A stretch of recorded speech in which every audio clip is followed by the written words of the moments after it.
Hello and welcome to this week's episode of the What's on Stage podcast on a particularly chilly, uh, I was going to say December, but we're still November. Chilly November day. I think I'm in Christmas. I'm so cold. But hello from me, Sarah Crompton. And me, Alex Wood, And are you very cold in your office? in my little shed. Yes.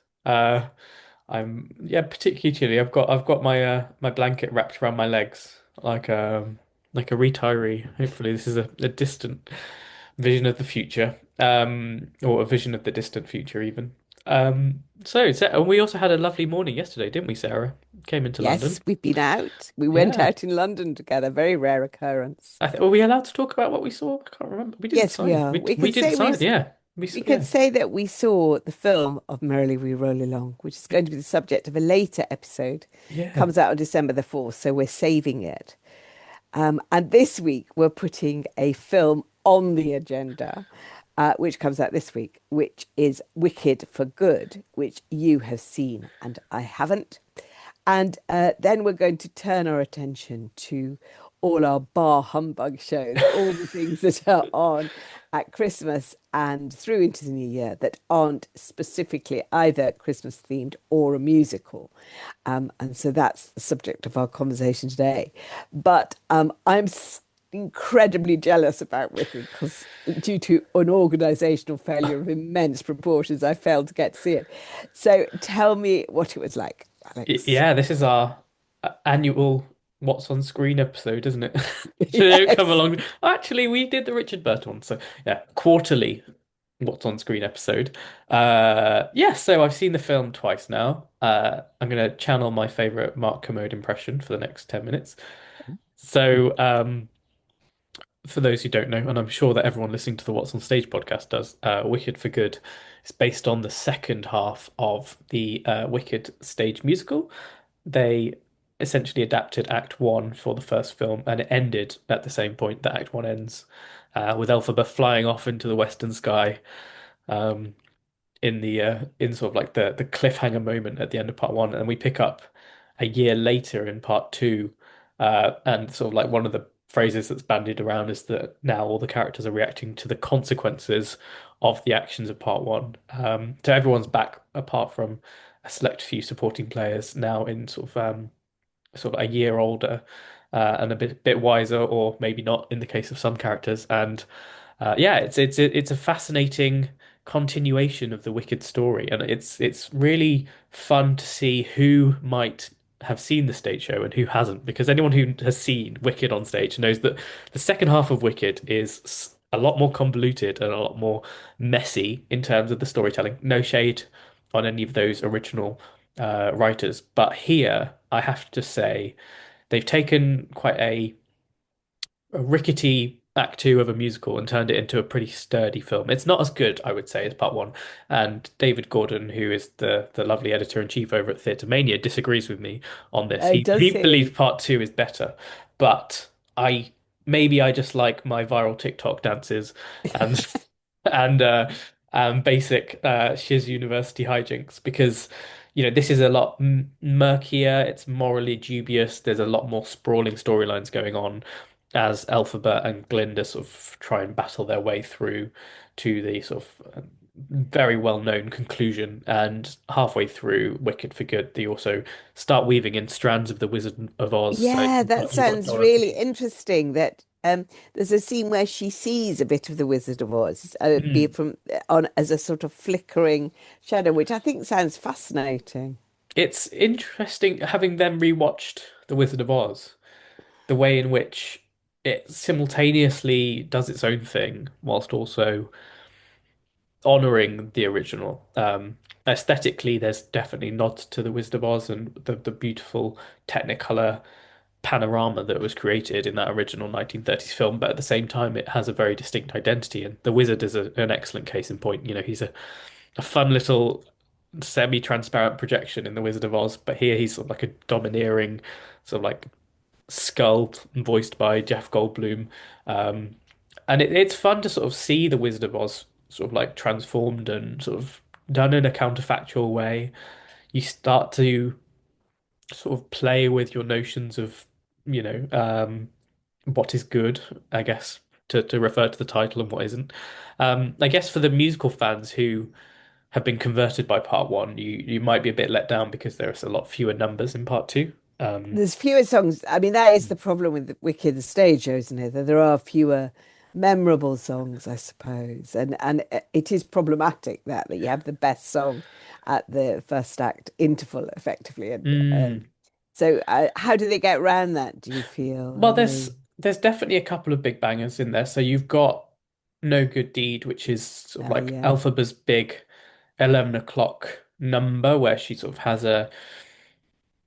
an awakening probably feels like the wrong word, but she's having definitely a sort of like very low moment, and that's where she really sort of embraces her dark side. And Cynthia Erivo just leans into that. And it is truly one of the most show-stopping moments of the film. Um, Alice Brooks, who's an amazing cinematographer and has done Tick Tick Boom, Wicked, and she did In the Heights as well. So she's now building up a wow, library yeah. of musicals on stage, on screen even. She is definitely sort of well versed in the language of musicals on screen, and that really shows in moments like No Good Deed, where the camera sort of flies around Elphaba all the way through, and it's definitely a very provocative moment, and you can really feel that cinematic intensity that could otherwise have fallen flat. But It's yeah, one of and my what, favorite yeah, sayings in all. I love no good deed goes unpunished. I've yeah. always, it's such a clever line. It's really brilliant.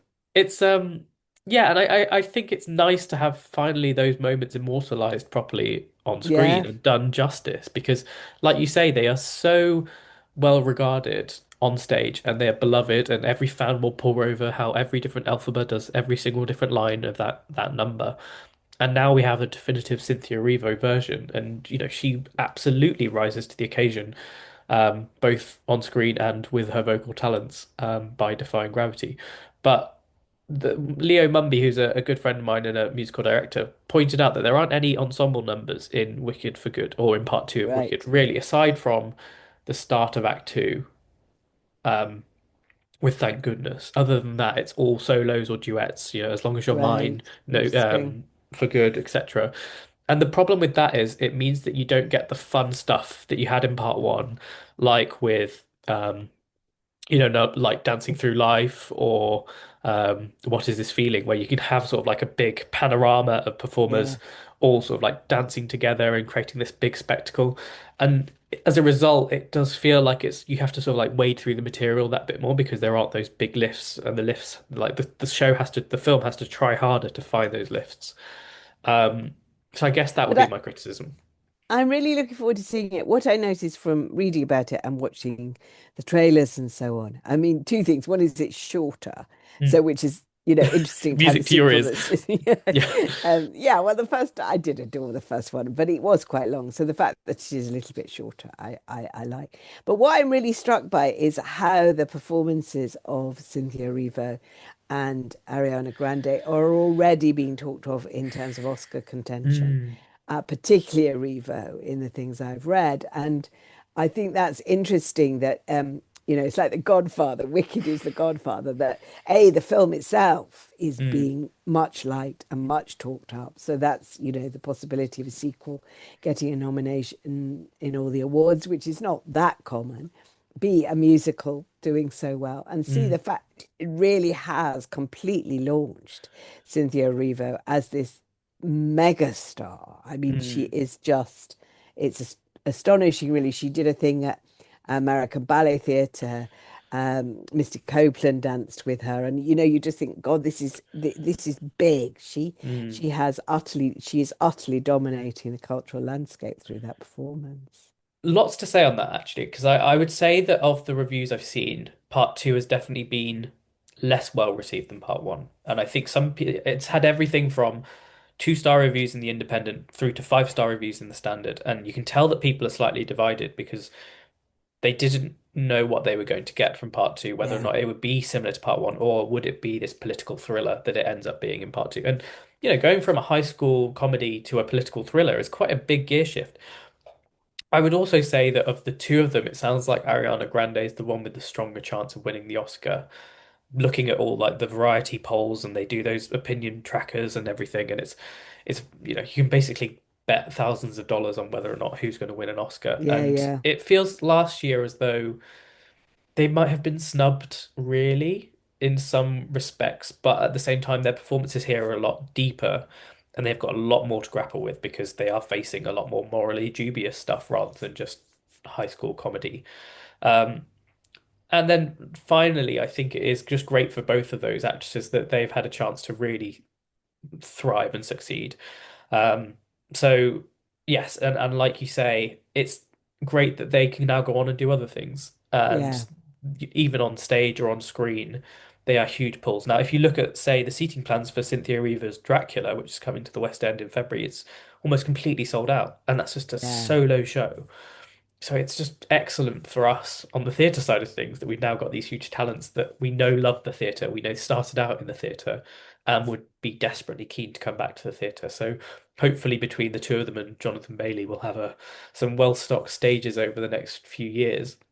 Yeah, that's the other thing about, of course, is reputationally that Bailey in between the two films, I mean, I Mm. has gone again from being, much like building a Hollywood career to people's sexiest man alive, which is extraordinary in itself, Yeah. but also real, again, I think American celebrity power, pulling power. And it's so interesting when people like this trio do get that kind of power because they have clear idea of what they want to do with it. And they do come from different, the stage routes, not from kids' TV or whatever. So I think it is going to be really, really interesting how they progress, and also how, in terms of the Oscars, how this movie is Mhm. rewarded. I'm going to put it on my slate at the moment. I'm not going to spend thousands and thousands of dollars on betting on it, but I think it has a chance of doing well. And I think in terms of Oscar voting, the fact that it is more serious may be in its favor. That's a very I've good got point. one more point to ask you. Does it still look the same? Because I couldn't quite, I love the design of the first one, which of course was so over the top and Mm. bright colors and all the rest of it. Does it sustain that kind of quality in its reincarnation? Talking to Alice Brooks, who was the cinematographer, what is truly remarkable is that they shot both films simultaneously. Right. So she was saying that Ariana Grande would one day be doing popular, all fun, glitzy bubblegum. Pink. And then the Yeah. next day she'd be doing one of the new numbers, Girl in the Bubble, where it's this privileged woman coming to terms with her own bubble, for want of a better word, that she's been cocooning herself within and having therefore this reckoning, this mental emotional reckoning, and just Right. from one day being popular, the next day being woman having a Extraordinary. meltdown, essentially a musical form, is incredible. So watching that second film, knowing that those were, they were changing their personalities and jumping at different stages of their character arcs so rapidly and so easily is really incredible. A composed compared to something where, say, a Harry Potter film or something where they've got a whole year's worth of, Yeah. time to marinate with these characters and evolve and adapt their performance style. So I definitely agree that you are right that it does visually look different and it looks deeper and Right. darker. They're more willing to lean into shadow. They're more willing to embrace the darkness, for want of a better word, because the first film is very bright and colorful and Yeah. it's quite a rich palette. Whereas here you're gonna lean into the chiaroscuro. You're going to make the sort of like the sets feel a bit more organic or murky or interesting, and then that really sells the idea that these characters are venturing into the unknown, out of their comfort zones. And you have to applaud Paul Tazwell, who is the Oscar-winning costume designer, Nathan Crowley, who's the production designer again. Some of the sets are obviously ones that he revisited in the first film back here for the second one. Um, and now it's just even more impressive than it was the first time over. So yeah, I would totally agree with you that we've completely gone beyond the first film in terms of the tone and the texture, whilst at the same time preserving everything that made that first film so successful in terms of the visual aesthetic. And at the same time, as I mentioned, it's even more impressive because they were doing them in a big sort of like shuffle Together. deck worth of shooting. Yeah.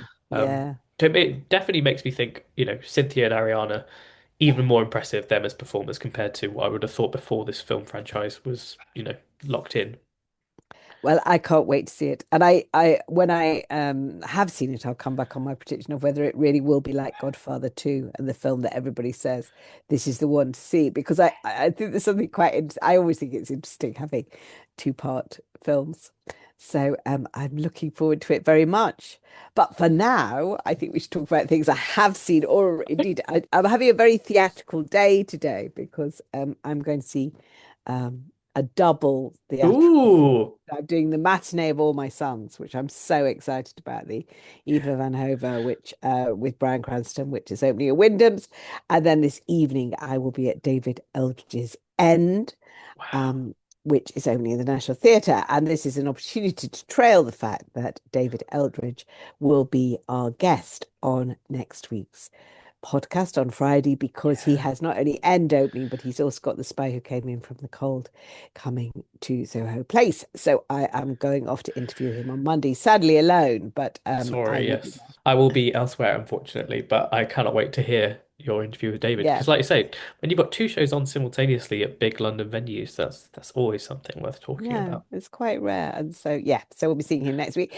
But for now, we thought we'd Yes. mop up, as Should they we say. channel our frosty hearts into some Yeah, humbug shows that might this is not my be tap? favorite Yeah. bit. Sarah waits all year for this roundup. This is everything that you always want from this podcast is to You be able know, to talk about Alex, the non-festive shows. somebody last night said to me, "Are you going to put pantomime?" And I had to arrange my face into a picture of disappointment because my aim always is to miss all pantomimes.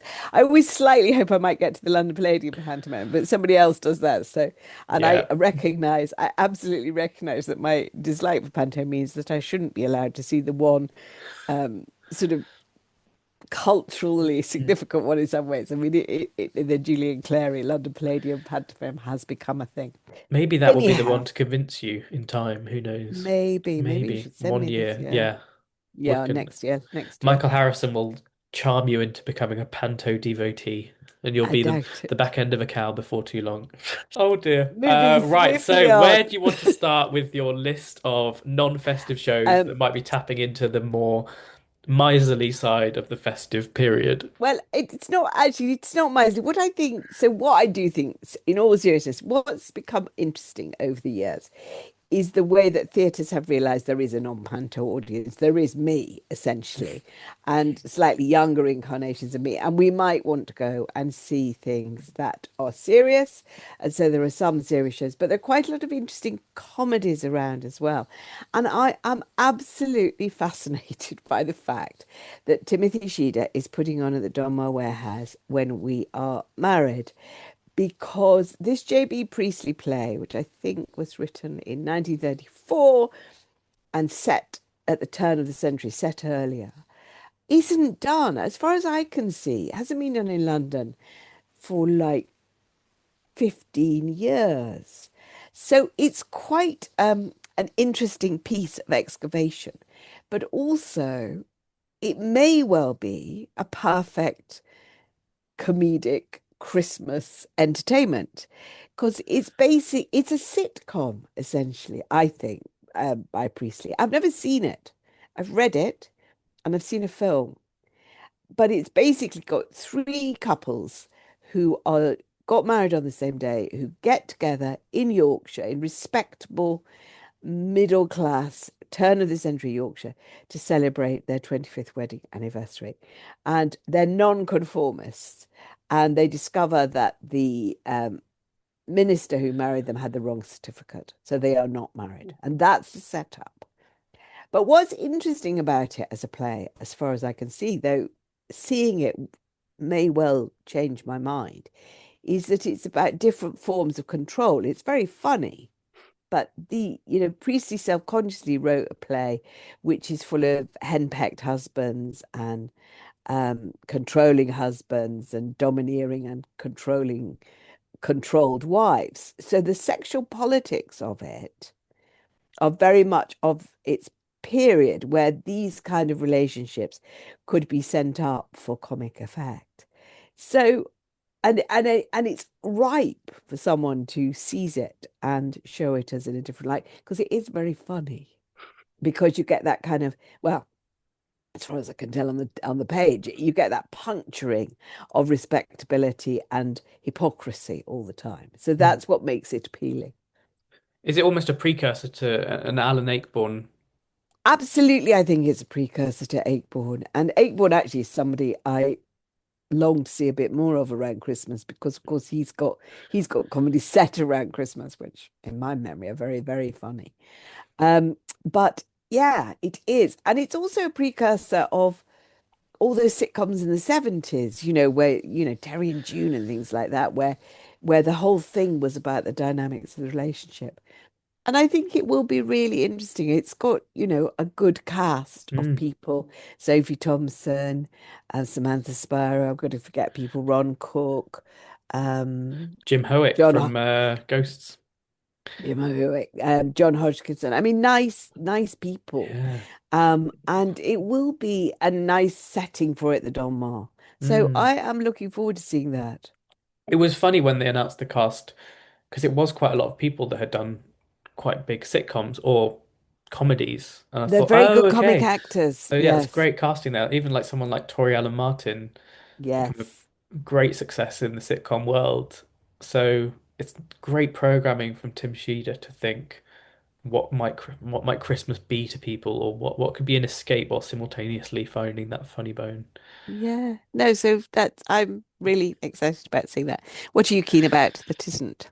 Well, one trend that we always notice around Christmas time is that the vast majority of these bar humbug shows tend to be at London venues, whilst off across the rest of the UK, it's more often than not, the feel good, popcorny Tinsel and tinsel crackers. and crackers or panto, and it's hard to find the more grounded, gritty, serious stuff if you're not in London. But there is always a few, I guess, shade amongst the sunshine, in the form of something like. So I'm going to go initially to Bath, which actually has a double bill this year at Theatre Royal Bath and the Ustinov Studio. So in Theatre Royal Bath, they are hosting The Woman in Black for a week, I think, in early December, which, not exactly a festive show, but as we often talk about, ghost stories do very well at Christmas time. And we might For revisit that. obscure reasons. Yes. Yes. Uh, Charles Dickens. And then they've also got The Last 5 Years, the Jason Robert Brown musical. That's having a stay at the Ustinov Studio.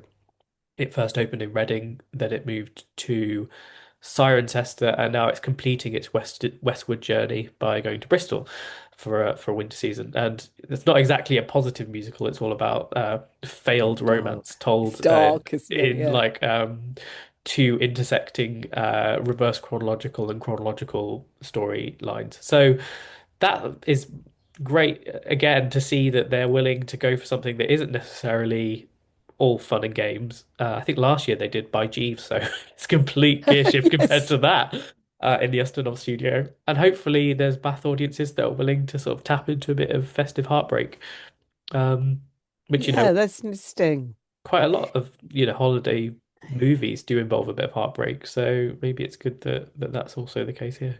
Yeah, it's true actually. My husband is on his relentless watching of Christmas films, which always begins in November. And it is true that all of the modern Christmas films are based around a period of heartbreak and then happiness at the end. So these plays are just separating out the two experiences. I'm also looking forward this time because I'm seeing plays I've never seen. I'm filling in gaps in my theatrical Nice. knowledge. So the other thing that I'm filling in is Playboy of the Western World, which I can't believe I've never seen. But I've read the plot and I haven't. I really haven't seen it. Um, so James Singh and I are going to be yeah, meet each other for the first time. And I can't even claim I've read this one. So I'm excited that the National Theatre is putting it on. Mm. Somewhat perversely, I'm not reviewing it, possibly because you need to send The somebody who actually Clash. has seen it Yes. before. You've been There's a lot. diverted further I've along been the Thames. diverted. I have to Into the Woods, which I'm very much looking forward to. It's a production that reunites two of the best things in the utterly brilliant Derry Girls, Yeah.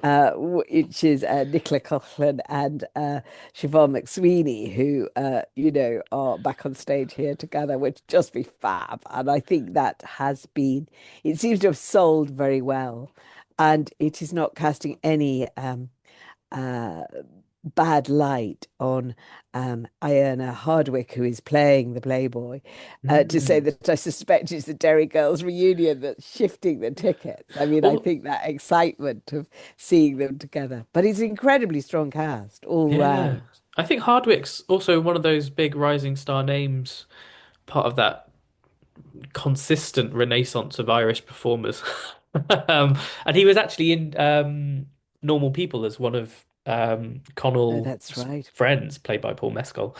So Of he's course he definitely on the was. up, and Yes. he's got a few big things coming up in due course. So yeah, he's a great talent to be tapping into, and he's done a few things on stage in Dublin, and now he's coming over to London. So hopefully, we remarked upon this when the National Theatre announced their new season, is that there was so much Irish talent that was being platformed. So you've got Aidan Turner next year in Les Liaisons Dangereuses, and then Paul Mescal in 2027 as well, and in a couple of plays. So it's again Irish cross-pollination on the National Theatre stage. I do just think it's because Irish culture seems so strong at the moment. I mean, yeah, certainly in terms of acting, but also in terms of literature and so on. It feels like not exactly a renaissance because it's always strong, but Yeah. it does just feel like there are lots and lots of brilliantly talented people coming out of Ireland, being encouraged, and we're lucky enough to see them eventually. I feel bad about now being more excited about Derek Boys and Hardwick. I'm excited about them both. Yes, there's plenty of excitement to go around, like presents under a Christmas tree. Exactly. Exactly. Um, so where shall we go next? Actually, shall we stay in a 1 mile vicinity of the National Theatre and hop over to the Young Vic and the UK premiere of Bengal Tiger at the Baghdad Zoo, which is Rajiv Joseph's new play, which is all about Iraq in the post-war era, and the decay and destruction of a society, and also what's left behind in terms of the mythology and myth making, and how a community can try and rebuild itself after calamity. And it's an amazing cast. You've got David Threlfall, Arinze Kene amongst the ensemble. So, if those two are involved, you're in for a good time. Um, I really think this could be one of those standout hits, and it really felt like the centerpiece of Nadia Fall's first season at the Young Yeah. Vic, and it was a big get for them to have this premiere. I imagine it's one of those shows that a lot of venues were trying to get. And we've also got Omar Larian, who is a brilliant director at the helm of this production. So really, there's nothing that feels as though it was is letting the side down here. Really going to be a great offering for anyone not wanting to tap too far into the panto or festive vibes. No, I think it's really a radical bit of programming, a really clever bit of programming. Omar Ilarian will be featuring on my best of the year list. I mean, I think he really is a direct to watch and just sounds a fascinating play. Once again, I'm not being allowed to review it, I don't think, because there's another terrible clash. But the plus for me is I actually get to see these things for pleasure as well, which is gorgeous. And So then I'm definitely doing that. It's definitely in my diary. and then you can wax lyrical about them on the podcast I afterwards. can, I can come and discuss them with you. And also, I have seen though, and wanted to give a shout out to the Forsyte Saga, which is at the RSC Swan Theatre over the Christmas period. It came out of the Park Theatre, London's one of London's smaller venues, and really enterprising piece of writing. Forsyte Saga is a series of novels, I think it's 12 novels, which is usually the subject of massive TV series, and there is a massive TV adaptation of Forsyte Saga on at the moment, which I haven't Yeah. watched yet. I normally do watch them. I love the novels very much, and they're about a bit like When We Are Married. They're about a respectable family at the turn of the 19th century.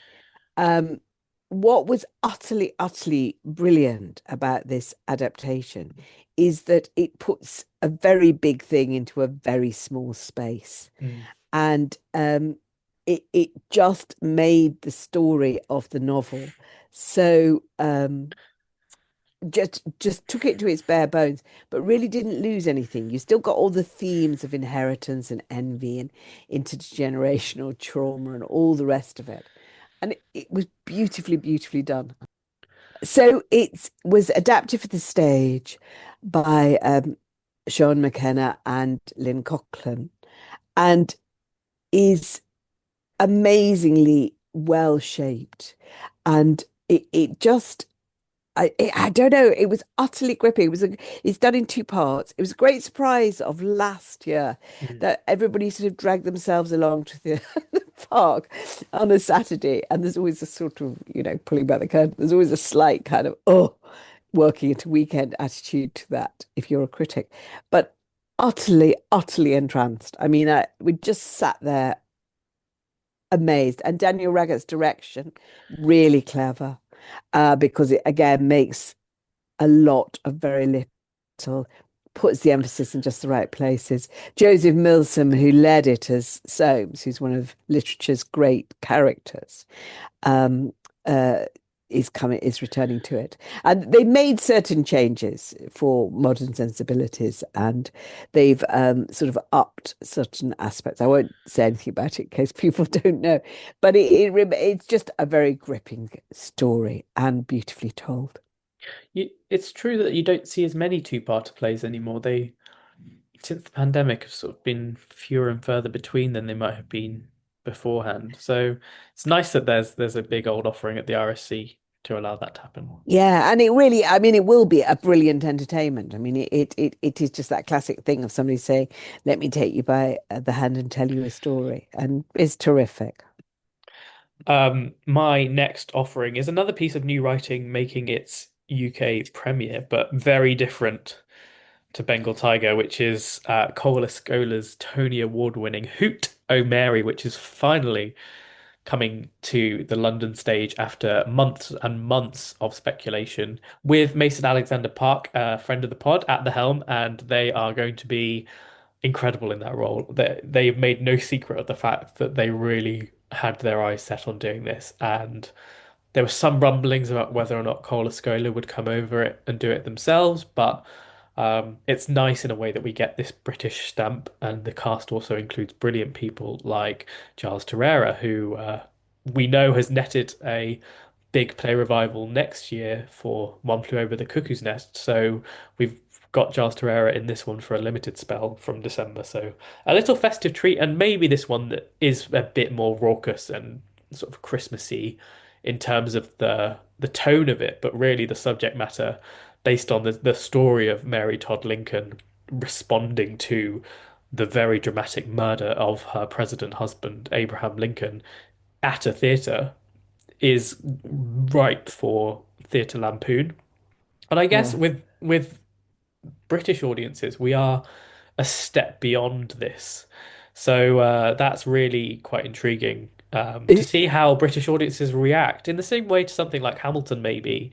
This isn't part of our legacy, but then I guess Americans lap up six, and that's kind of our sort of Abraham Lincoln with the all those murdered queens. So in some ways, hopefully British audiences take to this one like American audiences have, because it was record breaking when it was on Broadway and still is on Broadway, isn't it? It's still going. yeah, still there. So Yeah, yeah, hopefully it can have a similar life in London, and they can, after Mason's initial run, they could bring in other stars to star in it. I think they've had some brilliant people going in on Broadway, like Jinx Monsoon, Titus Burgess, even Jane Krakowski is in it, and it's yeah. it's wild that now we might be able to see something similar in London. And having a long running play would be great because, often you get told about the big long running musicals occupying theatres, but if we could have something entirely original, irreverent, and silly playing for a long time in a West End venue, then I think that's good for everyone. It's a nice thought.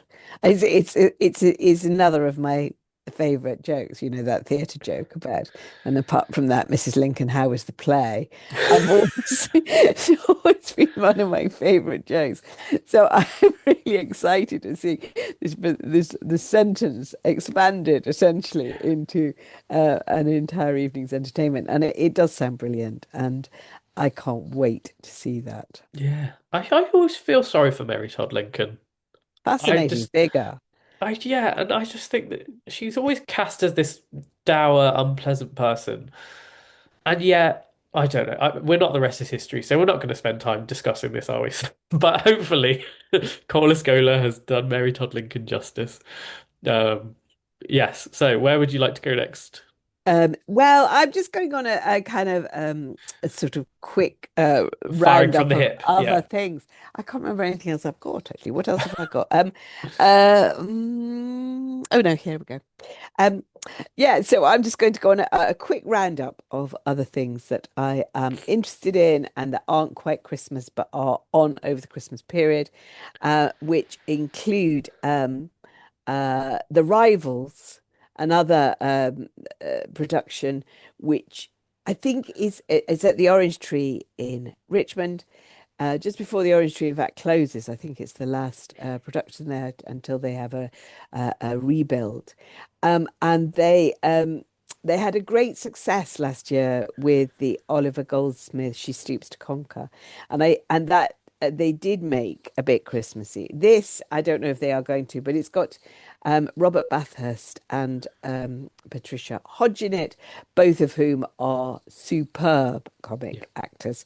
So, and I'm sure that it's directed by Tom Littler, who just everything he touches at the moment seems to turn to gold. And so I think that is really worth adding to your Christmas Yes. stocking. I think I'm reviewing that one, so you'll get to hear my I take. might pop out. Yeah. Um, and also Indian Ink, which is another interesting revival at Hampstead. Tom Stoppard. I saw the original of that and remember very little about it, which is terrible, isn't it? Except that its star Felicity Kentley was utterly luminous and wonderful, and she's returning to the production to play the older part. So I think that's rich. And I think the fact that we're going back to Stoppard, I'm very happy. Mm, Arcadia's being revived next year, and we'll talk about that in another episode.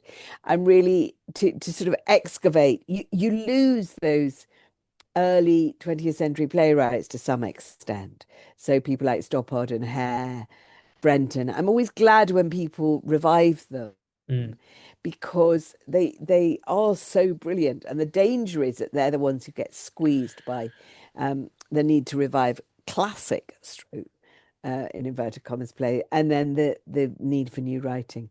So I love it when one of those appears, and I'll be there. ah. So my final contributions then, I would also like to fly a flag for Liverpool Playhouse, who always buck the trend with the festive show. Last year, I think they did The Woman in Black for their festive offering. This year, they've gone for Young Frankenstein. Probably feels more like a Halloween show than a festive show, but it's definitely a bona fide Mel Brooks bonanza, and it's got some big musical numbers like Putting on the Ritz, etc. that I think will really tickle audiences and get them in from the cold and give It's them a another warm, clever lovely bit of time. Yeah, Yeah. it's another clever bit of programming that, isn't it? I think that's And yeah, a great companion smart. piece to Del Toro.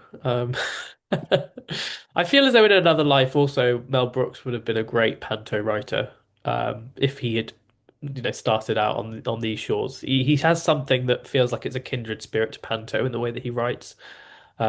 So I think that having Young Frankenstein is a great way to offer an alternative whilst also channeling the same comedic values that Panto has at its heart. And then my final one would also be keeping on the horror theme, but leaning far more into horror, is Paranormal Activity, based on the cult horror franchise, the found footage franchise, being adapted for the stage, going into the Ambassadors Theatre. a very intimate West End space for a limited season from December. I think that one's going to give you the real chills if you're looking for a proper horror experience over Christmas in the West End. I'm actually really excited for this one.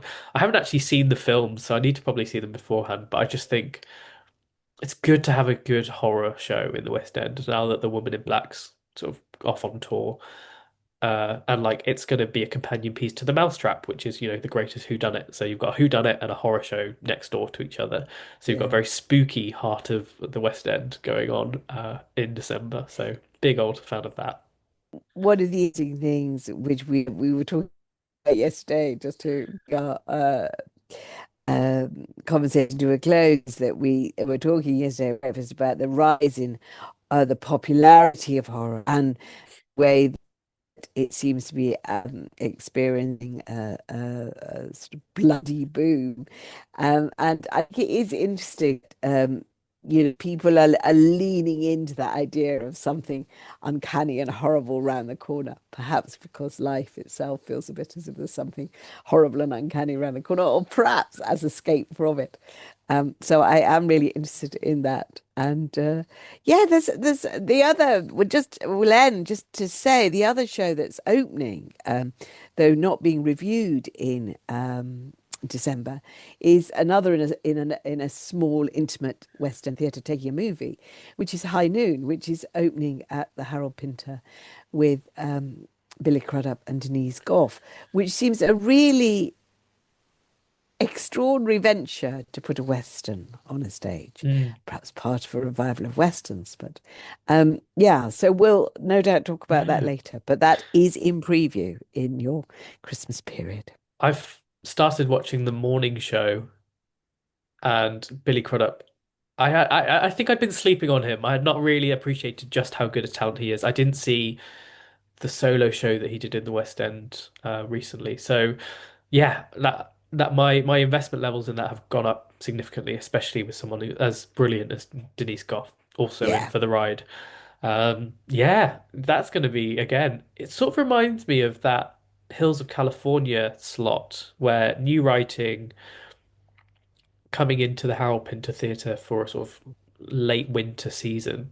Mm. Hopefully, that's something that keeps happening, that producers feel able and confident enough in audiences to put new writing direct into the West End, and have a name that has a pull, but maybe not like something as staggeringly well known as like a Sadie Sink or you know, Yeah. a Cynthia Erivo, but still know that you can hope audiences come and try something Yeah. new. In a way, that's kind of what these humbug shows represent, is that they are producers willing to say, hey guys, we know that you're not just up for Christmas carols and tinsel. We know you want to explore and find new and exciting things and new talents. And here we are with all these offerings for you. And it makes me very happy. So, on that uplifting note, I Way think too we should positive. Yeah. I think we should say that that's it for this week. So it's goodbye from me, Sarah Crompton. And a goodbye from me, Alex Wood. Thank you for listening to this episode of the What's on Stage podcast. Make sure you like, follow, subscribe, leave a comment, and rave about the episode wherever you can. We'll be back with main episodes every Friday and a smattering of bonus episodes in between.